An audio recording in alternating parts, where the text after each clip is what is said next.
Now is Maajid Nawaz, who is the Executive Director of the counter-extremism think tank, the Quilliam Foundation. Thank you very much for being with us. Pleasure. We've heard thoughts of our People's Panel about how to keep the country safe. What do you think should happen now?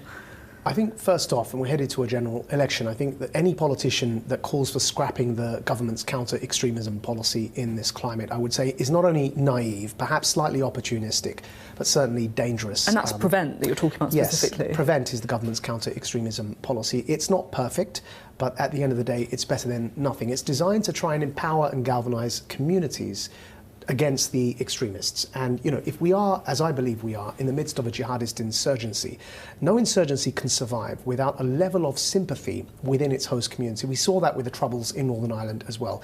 And the trick is, whether in Vietnam, in Northern Ireland, the trick is to isolate the extreme Islamists from mainstream, ordinary, everyday Muslims, even if they be devout, conservative Muslims.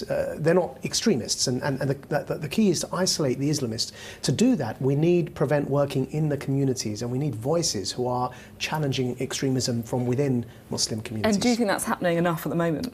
It's not, and I think there are a few reasons for that. I think some Muslims are a bit embarrassed or, you know, not quite sure how to approach it. Non-Muslims feel they don't have the requisite knowledge or education to do so. And actually, it's not about, you know, it's only Muslims' duty or it's only non-Muslims' duty. I think, like with racism, homophobia, anti-Semitism, and all the other civil society campaigns before them, you don't need to be black to challenge racism. You don't need to be Jewish to challenge anti-Semitism. You don't need to be gay to challenge homophobia. Likewise, you don't need to be Muslim to challenge Islamist theocracy. All of us should stand together, including Muslims.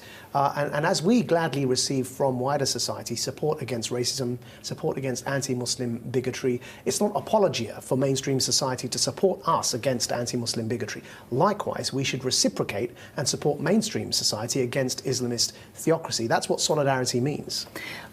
I'm interested to know your thoughts on why it is that, you know, a young man, someone who lives in a democracy, someone who is free to practice whatever religion they want, can turn into a murderer, someone who is prepared to drive a car into people, stab women in the throat. What's going on? So we've just learnt the names of 2 of the 3 attackers from the London Bridge attack, and unfortunately, it's a pattern that we're seeing is that they weren't radicalised overnight. There have been decades of Islamist ideological recruitment going on within our communities. I was once a former member of Hizb ut-Tahrir, and I dedicate my life now to challenging that ideology. But that's relevant because these 2 attackers had a background with the Al-Muhajirun network. Now, the Al-Muhajirun network is better known by its now convicted leader, British leader at least, Anjem Choudary, and its global founder, Omar Bakri Mohammed, who's also now convicted and imprisoned in Lebanon.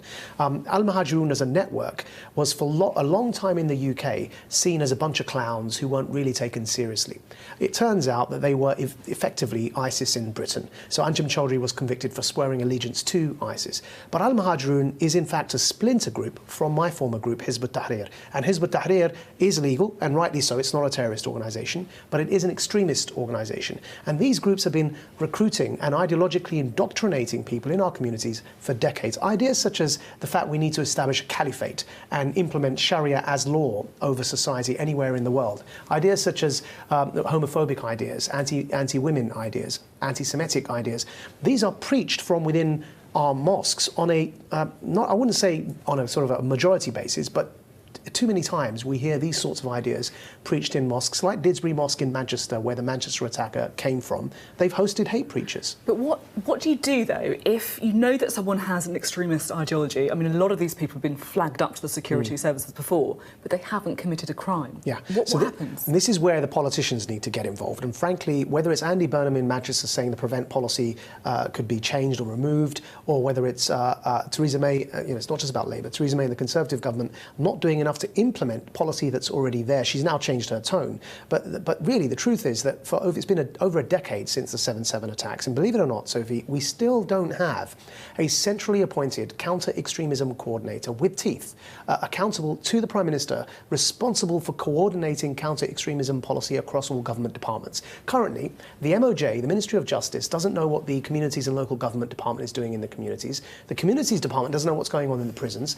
The Business Innovation and skills, it's responsible for universities, doesn't know what's going on in the schools because the Department for Education is responsible for schools. In the real world, that's all connected. Yet in government wonky world, policy wonk talk, it's not connected because there's no counter-extremism coordinator. And so Theresa May needs to appoint somebody immediately responsible for coordinating across all government departments and actually really ratcheting up the prevent policy that David Cameron put in place. OK, Maajid Nawaz, fascinating to talk. Pleasure. Thank you.